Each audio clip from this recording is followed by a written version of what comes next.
اور اب بات کریں گے امجد فرید صابری کی، جو کہ اس دنیا سے تو چلے گئے اور ان کے گھر کی طرح لیاقت آباد میں اور ان کے محلے میں بھی اداسی نے ڈیرے ڈال لیے ہیں۔ محلے میں رمضان کی گہما گہمی ہے اور نہ ہی عید کی تیاریاں نظر آ رہی ہیں۔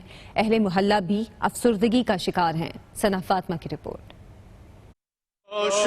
میری تربت کو للہ ذرا کرنا۔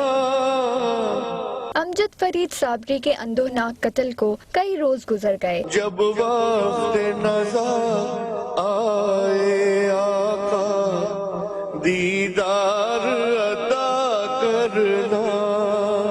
اداسی نے نہ صرف ان کے گھر پر ڈیرے ڈالے ہیں بلکہ علاقے میں بھی سوگواری چھائی ہے۔ وہ گلی جو ان کی آمد سے کھل اٹھتی تھی، جہاں ان کی ملنساری کی خوشبو پھیلی رہتی تھی، وہاں کے رہنے والے اب مرجھائے نظر آتے ہیں۔ بس امجد بھائی کیا چلے گئے، بالکل گلی ہماری سناٹے میں آ گئی ہے۔ ایک بہت قیمتی اثاثہ جو تھا نا، سمجھے وہ گیا ہے ہمارے یہاں سے۔ ہم ان کے کرایہ دار ہیں، کبھی انہوں نے یہ محسوس نہیں ہونے دیا کہ ہم ان کے کرایہ دار۔ بچوں کے ساتھ کھیلنا کرنا اتنا، مطلب وہ بہت ہی زیادہ ان سے رونق رہتی تھی۔ گھر والے اور اہل علاقہ کہتے ہیں امجد فرید صابری کے قتل کے باعث ان کی رمضان اور عید کی خوشیاں بھی پھیکی پڑ گئی ہیں۔ نہ پہلے جیسی گہما گہمی باقی رہی ہے اور نہ عید کے لیے پہلے جیسی تیاریاں۔ سناٹا ہو گیا، پہلے کیا پہلے رونق تھی، اب جو وہ بات نہیں ہے عید پہ۔ ماحول ایسا چل رہا ہے کہ کیا اچھا لگ رہا، کچھ بھی اچھا نہیں لگ رہا۔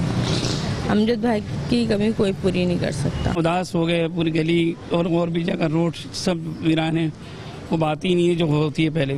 یہ بات تو سچ ہے کہ کسی کے جانے سے زندگی نہیں رکتی، لیکن جو دل کے قریب ہوں ان کے بچھڑ جانے کے غم سے انسان اتنی جلدی نہیں سنبھلتا۔ امجد فرید صابری کے اہل علاقہ کا کہنا ہے کہ ان کی جدائی کا غم سہنا مشکل ہے، اسی وجہ سے اس بار ان کی عید بھی پھیکی گزرے گی۔ کیمرہ مین اطہر عباس کے ساتھ ثنا فاطمہ۔